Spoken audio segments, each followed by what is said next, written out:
Eu sou a Cristina, você está no Relivrando e hoje a gente vai conversar um pouquinho sobre a consciência de Zeno, do Ítalo Svevo. Mas antes da gente começar a conversar, eu vou fazer os pedidos de sempre. Para vocês que estão chegando aqui agora, não sabem nada sobre o canal, não conhecem o canal, não conhecem aqui o Relivrando, por favor, deem um voto de confiança e inscrevam-se. Vocês que já são inscritos, verifiquem se a inscrição de vocês ainda está ativa. E se vocês gostarem deste vídeo, deem um like, porque isso ajuda muito a divulgar o canal. E desde já, eu agradeço. Eu resolvi conversar com vocês sobre a consciência de Zeno, porque eu vi que saiu agora, este ano, saiu no Brasil, uma nova edição deste livro. Eu acho que foi inclusive pelo Clube de Literatura Clássica, se eu não estou enganada. E aí eu resolvi conversar com vocês porque eu vejo que algumas pessoas falam: mas vale a pena ler esse livro, é um autor que eu não conheço, eu nunca ouvi falar, é famoso, é importante, é bom, vale a pena, né? Então, como os livros são caros, a gente sabe disso, né, principalmente no Brasil, e as pessoas não querem gastar o seu dinheirinho à toa, eu vim aqui conversar com vocês e mostrar a minha experiência com essa leitura, que inclusive faz um certo tempo que eu já li, gente. Eu terminei de ler esse livro em dezembro de 2021, segundo as minhas anotações. Mas eu achei que valia a pena rememorar, fazer as minhas próprias anotações aqui, um roteirinho para conversar com vocês, porque eu gostei do livro e eu gostaria de passar essa experiência para vocês, tá? Esse livro aqui, eu li e eu conheci por causa do meu projeto Viajando Entre Livros. Eu tenho um projeto no qual eu me proponho a ler um livro de cada país do mundo. Já li alguns, tem uma playlist aqui e este é um deles, mas eu não tinha falado sobre esse livro aqui no canal, então aproveitei a oportunidade. E esse livro aqui foi publicado no início do século XX, 1923. Este autor aqui nasceu em Trieste, na época, 1861. Na época em que Trieste ainda fazia parte do Império Austro-Húngaro, sob o reinado dos Habsburgo. Era uma cidade muito importante na época. Este autor aqui tem ascendência alemã por parte de pai e italiana por parte de mãe. Portanto, quando ele era criança, ele aprendeu a falar triestino, que foi a cidade onde ele nasceu. Foi educado na Bavária, na Alemanha, aprendendo a falar alemão.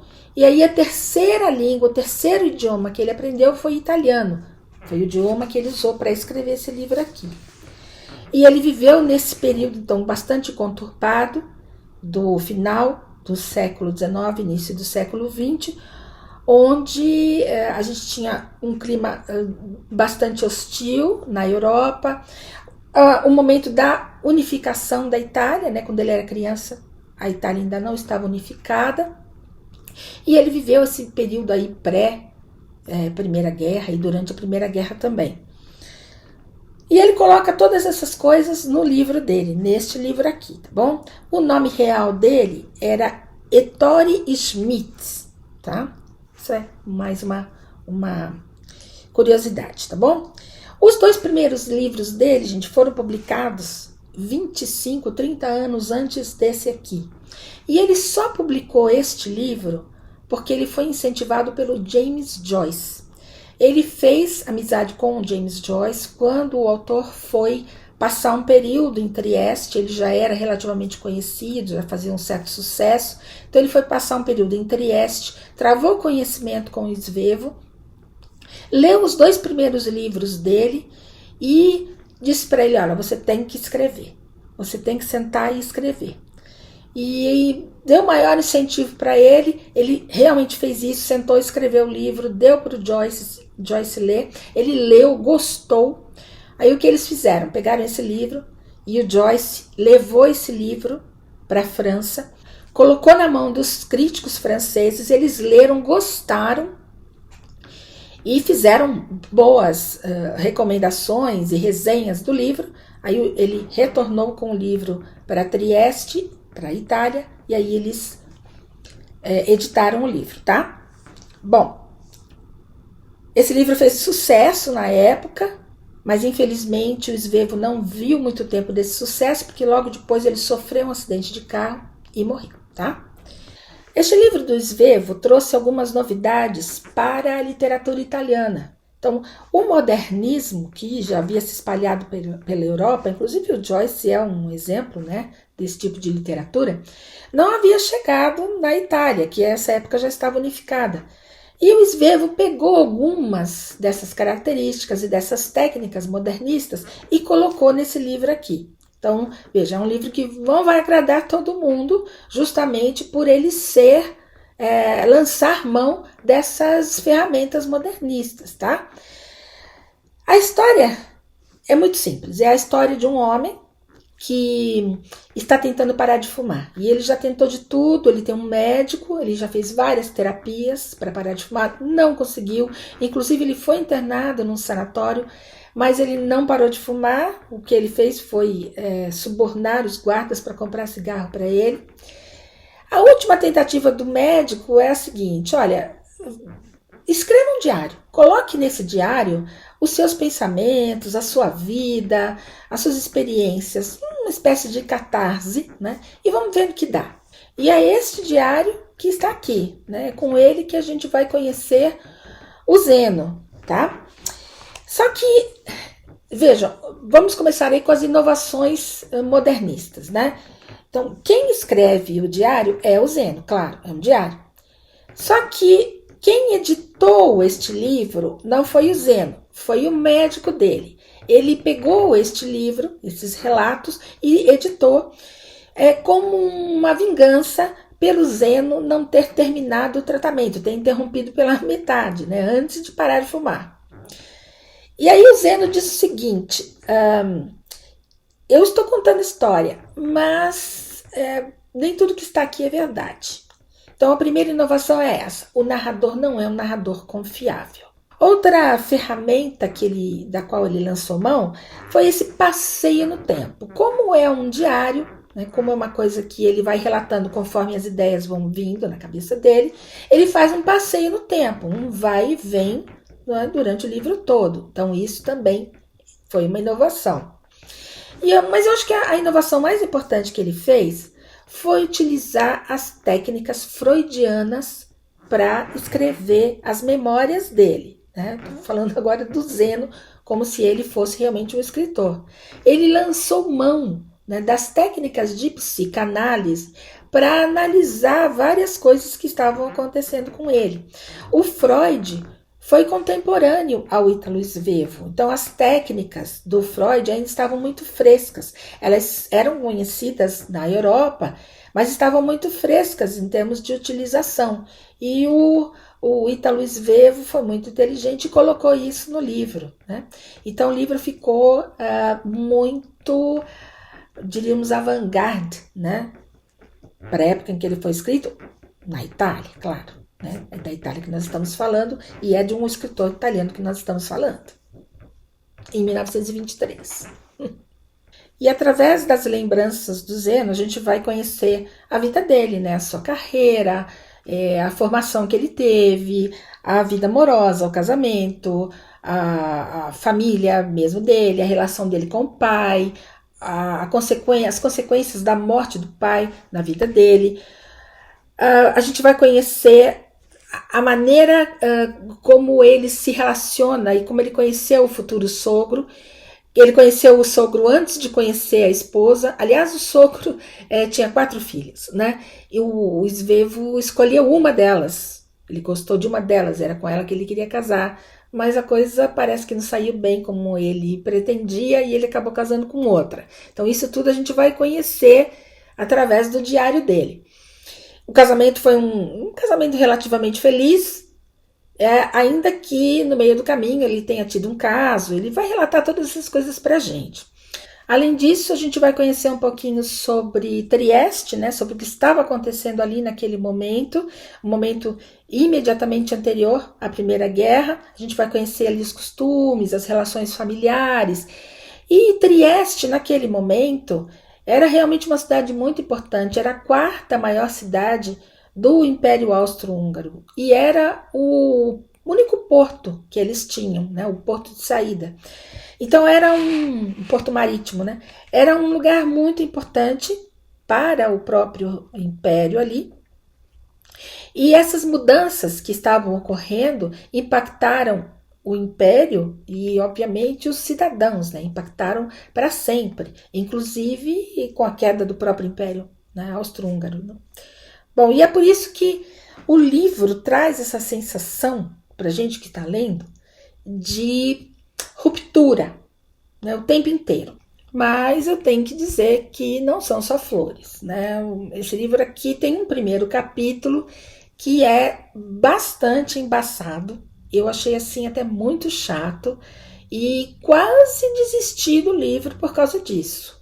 Porque o primeiro capítulo aqui chama O Fumo e nesse capítulo esse Zeno faz uma longa descrição dessas contorções, dessa ginástica mental que ele faz para justificar a sua compulsão pelo cigarro. Né? Então, ele tenta justificar a compulsão, aí ele fala que ele quer parar, aí ele tenta se justificar porque ele não consegue. Então, assim, é uma ginástica mental, um contorcionismo, né? Que deixa o capítulo bastante estranho, tá? Bastante estranho. E no final das contas, a gente acha esse protagonista muito irritante. Então, por isso que eu quase desisti. Mas eu não desisti, eu fui em frente. E aí eu acho que valeu a pena, porque a gente vai se habituando, né, com esse aparente caos, essa aparente bagunça das anotações do Zeno. Essa bagunça que ele faz para registrar os pensamentos dele nesse diário, tá bom? E aí que eu acho que vem uma coisa muito interessante, porque Zeno pode ser duas coisas. Eu fiz uma anotação aqui, deixa eu voltar lá. Ele pode ser o nome de um filósofo grego que viveu mais ou menos nos anos 300 a.C. e que é considerado o fundador da escola estoica de filosofia. Tá? Quando você vai procurar sobre o motivo de chamar Zeno, né, logo vem essa explicação. Na internet eu estou dizendo, né? E aí eu fui olhar o que seria esse estoicismo. Eu vou confessar para vocês que eu não conheço, né? Nunca li nada sobre filosofia estoica, mas aqui nesse resuminho está dizendo que é uma ética que tenta extirpar as paixões, tenta estimular a aceitação resignada do destino como marcas fundamentais do homem sábio, e que somente este homem sábio estaria apto a experimentar a verdadeira felicidade.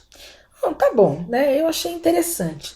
Mas aí existe um outro filósofo grego que também chamava Zeno, dessa vez é o Zeno de Eleia, e viveu no século V a.C. E ele era considerado pelo Aristóteles como o pai da dialética. E esse Zeno de Eleia é conhecido pelos seus paradoxos, tá? Paradoxos esses que levaram à criação, né, e ao desenvolvimento da lógica e da matemática. Aí eu fui procurar o que seriam paradoxos, tá? E olha só que interessante. Paradoxo é uma afirmação ou apropriação aparentemente absurda ou contraditória que, quando investigada ou explicada, prova ser verdadeira ou bem fundamentada. E na minha cabeça fez mais sentido, porque conforme eu fui lendo o livro, é exatamente isso que eu falei para vocês. Começa muito estranho, começa muito confuso, as coisas parecem soltas, desconexas, né? Mas à medida que você vai lendo o livro e você vai compreendendo como esse personagem pensa, né? E vai compreendendo como são essas anotações aparentemente bagunçadas, a gente vai vendo que, por mais absurdo e contraditório que possa parecer, né, a personagem, né, o Zeno, se mostra uma personagem de grande inteligência e habilidade, né? Então, faz muito mais sentido para mim esse nome ligado a é esse filósofo grego que usava, né, que criou os paradoxos aqui, né, que é uma afirmação que aparentemente não faz sentido, mas que depois ela vai se verificando verdadeira conforme a gente vai investigando e compreendendo, tá bom? Então, esses paradoxos do Zeno fazem sentido, porque eles se fundamentam na própria vida e nos próprios acontecimentos, nos fatos supostamente reais da vida do Zeno. Tá bom? Então eu espero que vocês peguem esse livro, se estranharem o primeiro capítulo, não desistam, porque realmente é assim. Se vocês acharem o Zeno irritante e não gostarem dele, tudo bem, é assim mesmo. Insistam, porque eu tenho certeza que vocês vão gostar. Eu, inclusive, acabei dando boas risadas com esse protagonista. Gente, ele, vamos dizer, é uma comédia de erros, né? Então dá pra gente dar boas risadas ao longo do livro. E é isso, eu espero que os meus comentários aqui tenham ajudado vocês que estão aí na dúvida entre ler ou não ler o livro, né? E vocês aqui vão decidir. Se vocês gostaram desse vídeo, eu peço novamente, por favor, deem um joinha, porque isso realmente ajuda a divulgar o canal. E uma excelente semana para vocês.